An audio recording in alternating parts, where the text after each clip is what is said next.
सरदार किंवा चाकरी करण्यासाठी झालेला नसून जनतेला गुलामगिरीतून मुक्त करण्यासाठी झालेला व त्यासाठी आपण स्वराज्य निर्माण करा.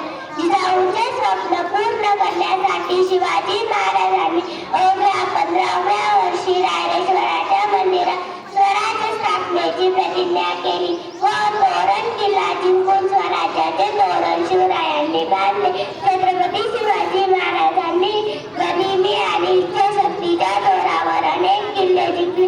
त्यांनी प्रजेवर अन्याय अत्याचार करण्याचा जोर बंदोबस्त केला. संपूर्ण आयुष्य प्रजेच्या कल्याणासाठी वाहिले.